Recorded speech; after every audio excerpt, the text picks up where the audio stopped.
Welcome back to Arise News Hour. I'm Charles Aniagolo. Now, there's hope tonight that the troubled state of South Sudan will at last welcome a period of peace with the expected formation tomorrow of a new government. The move follows an agreement by President Salva Kiir and rebel leader Riek Machar to form a unity government, a long-delayed step towards ending 6 years of war. The two old rivals who've been bickering for months have overseen a conflict that has left at least 380,000 dead and forced 4 million from their homes. This is the third such joint government since independence in 2011, an experiment that has ended in disaster twice before. This latest agreement has faced a series of earlier delays over the failure to move forward on crucial issues, such as forming a unified government, a unified army, carving out state borders, and creating a protection force to ensure Mr. Machar's security. President Kiir has urged some 190,000 people living under United Nations protection in tent cities across the nation to return home because, in his words, the dawn of peace has come. Well, to look at this issue in more detail, we can speak now to the African Affairs analyst and publisher of Africa Briefing, John Ofei Ansah. Thank you very much indeed for coming in, John. Why do you think it's been possible for this government of unity to be formed when on previous occasions it wasn't? I mean, was there a lot more pressure for the deadline to be respected this time? Yeah, I think it's due to the pressure brought to bear upon both sides by the international community, particularly the UN and the US. You know, I recall even the US has imposed some travel bans on certain members of the government. And again, I believe that this 6-year war has taken its toll. You know, taken nearly 400,000 lives and rendered, put millions, in dire poverty. So I think it's about time President Salva Kiir and Riek Machar, saw sense, saw reality, and come to some peace, to move the nation forward. But having said that, I am cautiously optimistic, in view of the previous false dawns that we've had. I mean, this is not the first time they've agreed, to form a unity government. They've had 2 or 3 previous chances, but Machar actually pulled out at the last minute. But having said that, I am cautiously optimistic that this, new peace, and the new found unity government that they are going to form tomorrow would be a permanent one.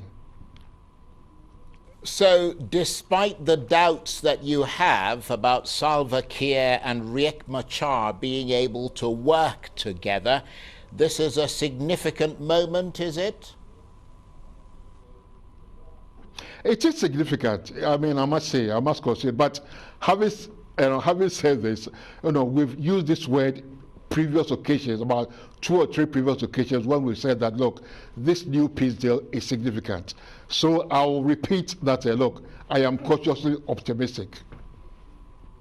Yes, but I mean, some relief, as you've expressed it, that the two men are able to set aside their differences and attempt to work together. But work together towards what is the question? I mean, we still don't have the answer to that, do we?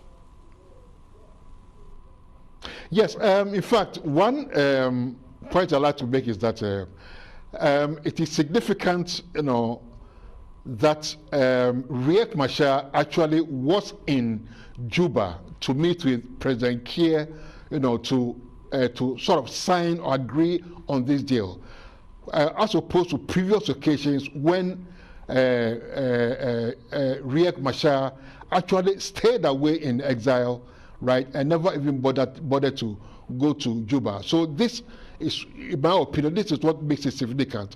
But look, South Sudan achieved independence. The youngest, state in Africa, the 55th, or the youngest state in Africa. It achieved independence in July 2011 after a very long war with Sudan.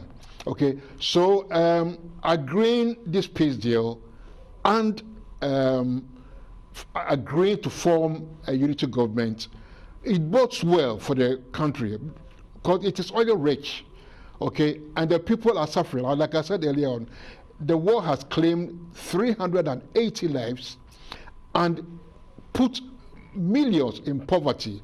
And again, there's been a lot of human rights abuses and all that. So hopefully, this formation, the agreement to form this unity government, would be the beginning, or the beginning of the end of the troubles, and again, the beginning of a brand new future, a brand new road for the country.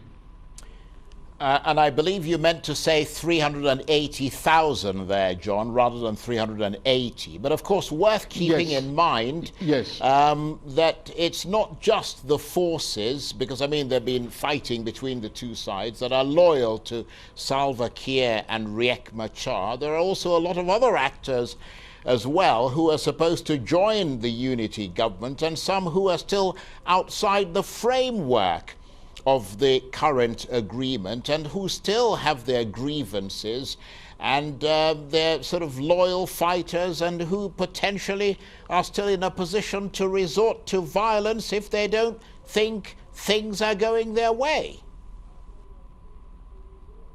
Yes, look, Riek Machar and Salva Kiir are the two major or main protagonists.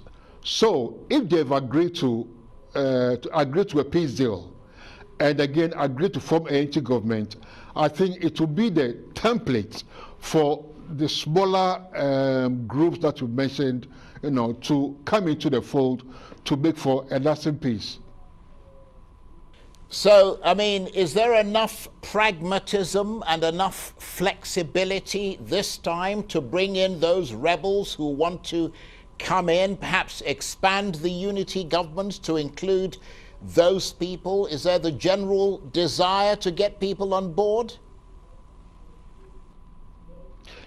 Yes, on the face of it, there is a genuine desire. I mean, like I said, both Kiir and Machar, I have set a template, right? So, Kiir is on record as saying that when the unity government is formed, right, they will work towards, bringing in, the other smaller parties, to make for this lasting peace. So I'm hopeful. I'm hopeful that if this unity government holds, I believe that the rest, will fall in place, albeit, gradually.